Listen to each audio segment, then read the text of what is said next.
အားလုံးပဲမင်္ဂလာပါစင်စီကတော့ဇွန်လဲဝေပါအဲ့တော့0ဒီနေ့ဟီတာခဏနော်ဟီတာခဏရင်းနှီးလေးလာတာနောက်တစ်ပိုင်းကိုဆက်သွားကြမယ်အဲ့တော့ပြီးခဲ့တဲ့အပိုင်းမှာဒီလိုနောက်ထပ်အတန်နဲ့နောက်ပထမပိုင်းမှာ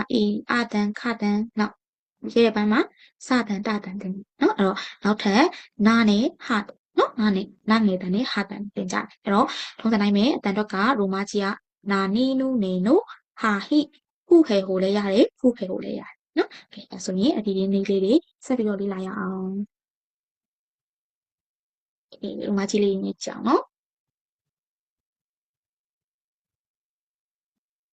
right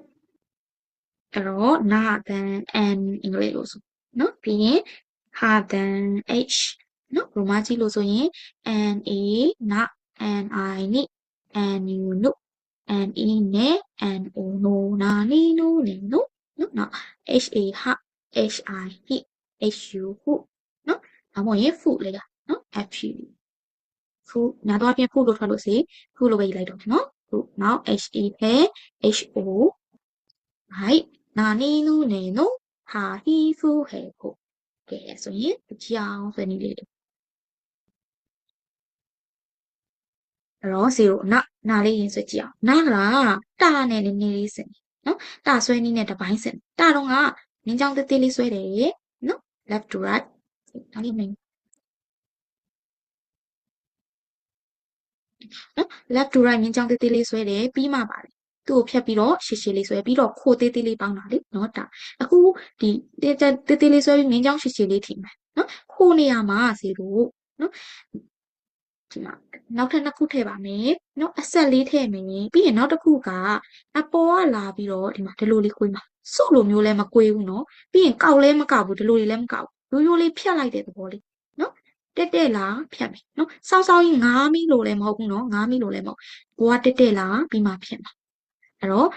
ပြောပြရရင်ဆွဲချက်က4ချက်ဖြစ်သွားမှာနော်တလိုမျိုးတစ်ပိုင်းတူတယ်ရင်းဖြောင်းလေးလာမယ်နော်ရင်းဖြောင်းလာမယ်ပြီးရင်သူ့ကိုဖြတ်ပြီးတော့နော်ဆောင်းဆောင်းလေးဆွဲမယ်ပြီးရင်အဆက်လေးလာမယ်နော်ပြီးရင်ဇွန်တော့9မဟုတ်ဘူးနော်တက်လေးလာပြီးကိုးလိုက်4ချက်နော်နာဆွဲကြည့်ပါဦး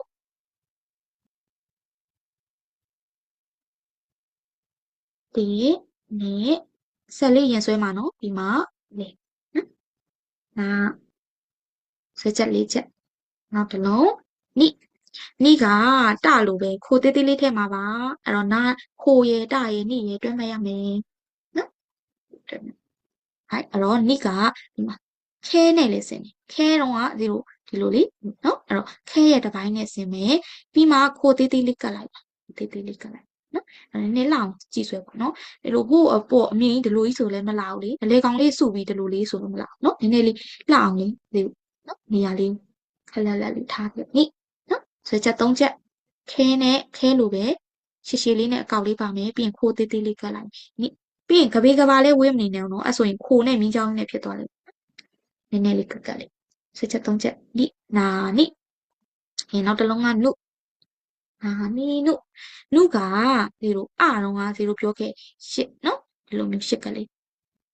အဲ့တော့အဲ့ဒီ8ကလေးပဲနော်အဲ့ဒီ8ကလေးကိုဒီ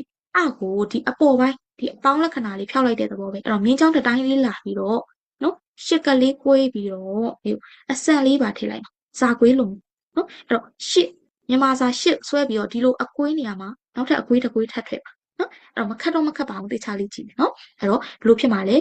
ပုံစံပဲနော်အဲ့တော့မှအပေါ်ပိုင်းမှာပါတော့မြင်းကွေးကွေးလေးအရင်ဆွဲမယ်နော်ဒီပေါ်ပိုင်းမှာပါတော့တဲ့သဘောမျိုးပဲနော်ပြီးမှ8ကလေးဆွဲပြီးတော့အဆုံးမှာအစံလေးထည့်လိုက်အောင်အဲ့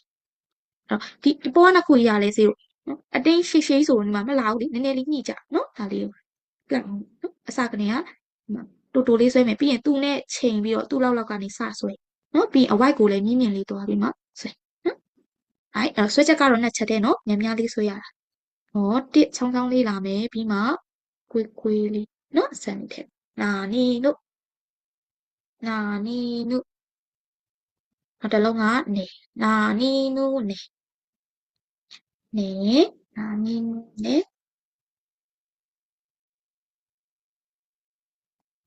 နေကကြတော့0ဒီမှာမြင်းချောင်း up to bottom เนาะအပေါ်ကနေဆွဲမယ်အဲ့ဒါပြီးရင်သူ့ဘေးကနေကတ်ပြီးတော့ z လေးပဲเนาะ ဇ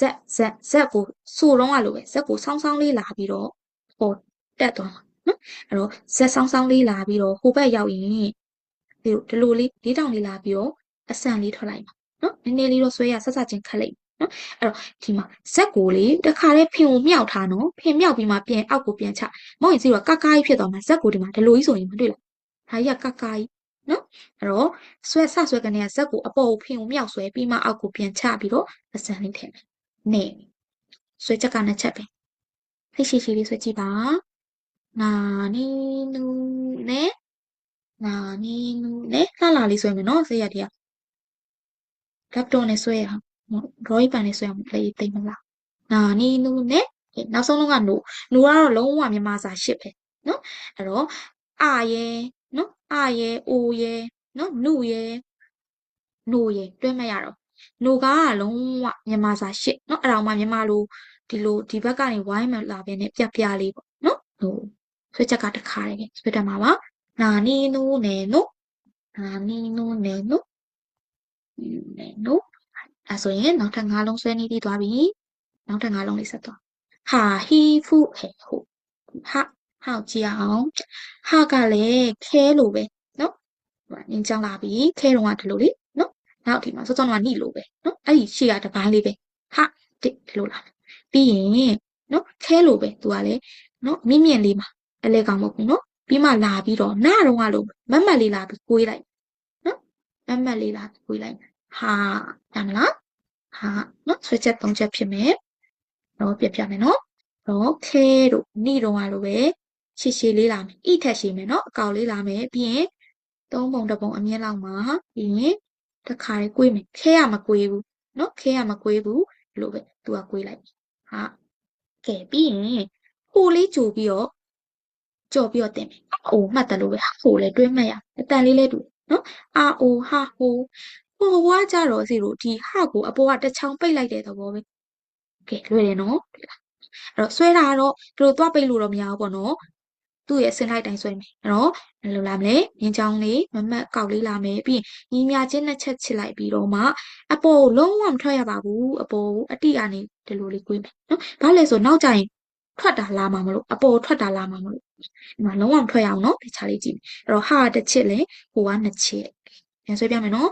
ဒီပြီးမှညီမြချင်းနှစ်ချစ်လာမယ်ပြီးမှအပေါ်မထွက်ပဲကွေးမယ်ဟာဟိုတွဲမှတ်ပါမယ်အာအိုဟာဟိုနောက်တစ်လုံးဟိကဲဒါတော့တကယ်ဝိုင်းဝိုင်းလေးလာပြီပါဆောင်နေတူတယ်မြန်မာလိုပါဆောင်နော်ဒါမဲ့ तू ကဒီလိုနေရာမှာအကောက်လေးပါသွားတာဒီမှာမြင်ကြလက်လေးနှစ်ခုနော်အဲ့ဒါမဲ့ဆေးကိုအဲ့လိုသွားထည့်လို့မရအောင်နော်တခါတည်းဆွဲရပါမယ်အဲ့တော့ဒီမှာအပေါ်ကိုထောင်မယ်အပေါ်မထောင်ရင်ဆေးတို့ကလေဒီမှာတက်တက်ကြီးဆိုဒီလိုအိုမီဂါကြီးပက်လက်လန်နော်အဲ့လိုမျိုးကြီးခွက်ပက်လက်လန်ကြီးဖြစ်သွားလိမ့်နော်အဲ့တော့စဆွဲကနေကထောင်လေးဆွဲမယ်ဒီမှာဒီလိုထောင်လေးအဲ့ဒါပြီးမှအောက်ကိုပြန်ဝတ်ပါးစောက်လေးဆွဲပြီးမှကဲဒီဟာလေးကလေအပေါ်မဆောင်ဘူးနော်အောက်ကလေးကိုဒီလိုလေးလုပ်နော်ဒီခါလေးဆွဲမယ်နော်နောက်ကြကျင်သားရသွားတယ်အဲ့တော့စကနေကအပေါ်တက်မယ်ပြီးမှအောက်ကိုပြန်ဝိုက်ပြီးရင်အောက်ကိုပြန်ချနော်ဟိဟာဟိဟာဟိဟာဟိဟာဟိတခါလေးပဲနော်နောက်တစ်ခုကဖူလေးကလည်းနည်းနည်းလေးကောင်းစားအားဆိုင်ရမယ်နော်ဖူကဒီမှာငှက်ကလေးလိုပဲနှုတ်သီးလေးလိုပဲ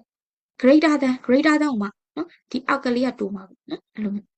ဆောင်းလေးပြီးတော့အတဲမို့နော်ဆောင်းလေးလာမယ်ပြီးမှလက်သေးကွင်းလေးလိုဝိုင်းလေးကိုတယ်လေးလို့နော်ပြီးရင်ဒီဘက်ကလက်ကလေးလိုလေးနှစ်ခုထည့်ဒီဘက်ကတော့ဒီတိုင်းလေးပဲနော်ဒီကအတိုင်းဆွဲဘာပုံလေးပေါက်ငှက်ပုံလေးပေါက်နော်ခန္ဓာကိုယ်လေးနဲ့ခေါင်းလေးနဲ့လက်လေးနှစ်ဖက်နဲ့တူနော်အဲ့တော့ခေါင်းလေးရင်ဆွဲမယ်ကွေးလေးနော်ငှက်နှုတ်သေးလို့ပြီးရင်ကိုယ်လေးကဝိုင်းလေးပြီးရင်ဘယ်ဘက်လက်အရင်ထည့်မယ်ပြီးမှညာဘက်လက်ကဲခုနော်ဆွဲနေလေဆွဲချက်လေးချက်ခေါင်းလေးလာမယ်ကိုယ်လေးလာမယ်လက်လေးနှစ်ခုထည့်မယ်ဟာဟီခုနော်ဟီနဲ့ဖုန်နဲ့နည်းနည်းလေးဆွဲရလောက်ဝင်ကဲဟဲလေးကလွယ်သွားပါပြီဟဲကအိမ်ခေါင်မိုးလေးလိုပဲခုတုံးကလိုပဲခုလိုပဲနော်သူကလှဲလိုက်တဲ့သဘောမျိုးဖုနဲ့ဟဲနဲ့တွဲမှတ်လိုက်ရတခါလေးဆွဲမယ်နော်အိမ်ခေါင်မိုးလေးအဲ့တော့မှစီကိုဒီဟာလေးကနည်းနည်းပိုးရှိတယ်ဒီဘက်လက်ကလေးနော်ပိုးရှိပင်းပိုးလာအောက်ကလေးစိုက်ပြီးပိုးရှိ ဟဲတိတ်မရှိလဲရပါတယ်ဘာမှဖြစ်ဘူးနောက်ကြရင်နော်သူမှသိတာရင်တော့ဟာဟိဟုဟဲဟုကဲဆွဲနည်းလေးတွေရမယ်နော်နာနီနူနေနူဟာဟိဟုဟဲဟုဖြစ်ဖြစ်ဒီခါလေးကဒီဆွဲချက်လေးတွေကနည်းနည်းအဝိုင်းလေးတွေပါတာခက်နော်ဒီချာလေးလိုက်ဆွဲပြီးတော့လှလှလေးဖြောင်းရင်းမယ်နော်ဒီထုံးစံတိုင်းပဲမိနစ်လေးနည်းနည်းပေးပါဦးမယ်ရှင်းမိနစ်လေးနော်အဲ့တော့ဟိဆိုတာက0နော်မီးလဲရပါတယ်မီးလေနော်မီးလောင်တယ်မီးမွေးတယ်မီးနော်ပြီးရင်နေမိုးပေါ်ကနေလဲရတယ်ပြီးရင်နေရက်လဲရတယ်နော်နောက်ကျရင်ခန်းကြီးတော့မတူဘူးပေါ့နော်အဲ့တော့မြန်မာလိုဆိုလဲရှိရလေတူးလို့ပြောလိုက်ရင်တန်ရိုက်တာလဲတူခောက်ဆွဲစားတာလဲတူနောက်ပါလေတူလေးတူမလေးကလဲတူအဲ့တဘောပေါ့နော်အတန်တွက်တူနေအတိတ်ပဲမတူဟိနော်မီဟိုက်နောက်ပြီးရင်ဒါနီကြားဘူးမှာပါဒါနီအဲ့ဒါတော့အနိမဲတွေမှာကြားဘူးဘာလဲလို့ပြောဟိဘာဆိုရလဲနော်ဒါနီနောက်နီတစ်လုံးလဲဆိုရင်နှစ်1နှစ်3 400နှစ်နော်နှစ်3 400နှစ်โอเคမင်းနေရတော့နောက်တစ်ခုကနောက်ဘာကြံသေးလဲခွေးလေးကြောင်လေးတွေဂျပန်လိုပြောတတ်ပြီနော်အီအိုင်ဝဲအိုရဲ့အီနဲ့အီနုဒီနုနဲ့ပေါင်းရင်အီနုဆိုတာခွေးလေးကိုပြောတာနော်ခွေးကြောင်ကကြတော့နယ်လေးနဲ့ခိုလေးနဲ့ပေါင်းနေခိုကြောင်နော်နေခိုလေးရနေခိုကြောင်နော်နေခိုနောက်နောက်ပါကြည့်တယ်ဟာနာမပါမဖြစ်ဟာနဲ့နာနဲ့ပေါင်းရင်ပန်းလေနော်ဟာနာဆာကူရာတို့လို့ဟာနာကပန်းနှာခေါင်းနဲ့ရတယ်ပန်းအနံ့ကိုနှာခေါင်းနဲ့ရတယ်လို့မှတ်လို့ရတယ်နော်သူကလည်းအတန်တွက်တူနေတာခန်းကြီးတော့မတူဘူးနော်ပန်းရဲ့နှာခေါင်းလိုချင်သေးလားမင်းနေအများကြီးရှိရနော်မင်းနေနေရနောက်ထပ်လေဟိုရှိကျဲဟိုရှိရကျဲနော်ဟိုရှိရကျဲဟိုရဲ့ရှိလေးရဲ့ပေါင်းကျဲ17နဲ့ကလေဂျပန်စာသင်ပြီးတော့ K-pop fan တွေရှိကြလား17နဲ့ကဟိုရှိနော်ဟိုရှိနာမည်နဲ့တူဟိုရှိကဂျဲတက်တော့ပပနောက်ဖုနဲ့နယ်လေးနဲ့ပေါင်းရင်ဖုနယ်ကသင်္ဘောဖုနယ်ဆိုတာသင်္ဘောရေထဲမှာသွားတဲ့ဟာလေသင်္ဘောဟဲ့သင်္ဘောဒီမဟုတ်နော်ဒီအဲ့ဆိုရင်မီနီလေးတေချာလေးရပြီဆိုမှမီနီလေးချက်ထားမယ်နော်ဟဲ့အပြင်နောက်ပြီးတော့မှတွေ့ပါမယ်